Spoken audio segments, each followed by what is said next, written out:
మిమ్మల్ని గౌరవించినప్పుడు కులం లేదు మతం లేదు అంటే ఎలాగా? కుల వివక్షత ఉండకూడదు, కానీ ఖచ్చితంగా పుట్టిన కులానికి న్యాయం చేయకపోతే ఆ మనిషి వేస్ట్. ఇంకా నీ తల్లికి నువ్వు న్యాయం చేయకపోతే, నీ కులానికి నువ్వు న్యాయం చెప్తే నువ్వు ఉండి ఎందుకు?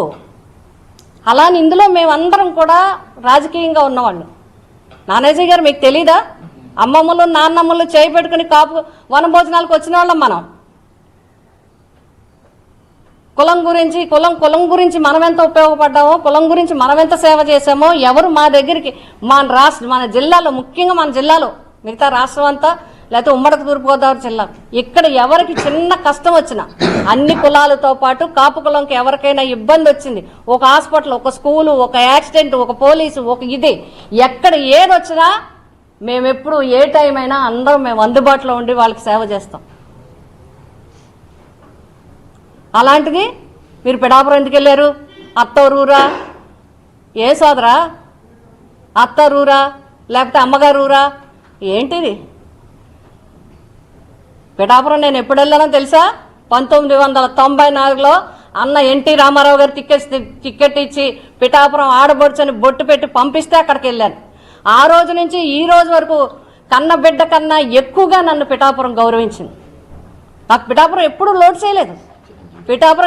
చేయలేదు.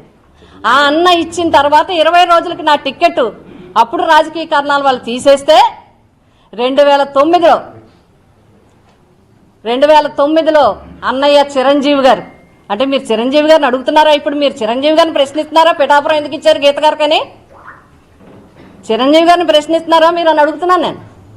ఎందుకు పిఠాపురం ఇచ్చారు గీత గారికని మీరు ఆయన్ని ప్రశ్నిస్తున్నారా? 294 సీట్లుంటే మీరు 175లో 21 ఎక్కారు. మీరు 294లో 18 మంది నెగ్గితే పిఠాపురం నెగ్గించింది. ఎందుకంటే చిరంజీవి గారిని, వంగ గీత గారిని కాదు, ఆ రోజు చిరంజీవి గారి మీద ఉన్న అభిమానంతో నా ఎప్రోచ్తో ఆ రోజు నాకు ఇప్పటికీ అదే చెప్తాం. మేము మొన్న దాంట్లో కూడా మీరు చిరంజీవి గారినే ఉపయోగించుకున్నారు. అప్పుడు ప్రజారాజ్యమైనా ఇప్పుడు జనసేన చిరంజీవి గారు మాట ఇవ్వటం వల్ల మొన్న పిఠాపురం అంతా కూడా నెగ్గించారు. పోనీ మీరు చెప్తాను, మీరే అంటున్నారు పిఠాపురం మీరు ఎందుకు వెళ్ళారు, పిఠాపురం ఆయన ఎందుకు వచ్చారు చెప్పండి. పిఠాపురంలో కాపులు ఎవరు లేరు, కాపులు మాకేమో అభిమానం కాదు, మేమేం పిఠాపురం అందుకు రాలేదని చెప్పమనండి. ఎందుకండి మీరు పవన్ కళ్యాణ్ గారిని ప్రశ్నార్థకంలో పెడతారు? ఇలాగే అడ్డదిడ్డంగా మాట్లాడే అలాంటి ఆయన ఏమన్నారు? మొన్న వచ్చి నాకు 21 మంది ఎమ్మెల్యేలు ఉన్నారు, 3 ఎంపీలు ఉన్నారు, ఇంతమంది ఉన్నారు, ఎవరూ మాట్లాడట్లేదు, నేనే వచ్చి మాట్లాడుకోవాల్సి వస్తుంది అన్నారు. ఆ ప్రెస్టేషన్తో మీరు ఏది పడితే అది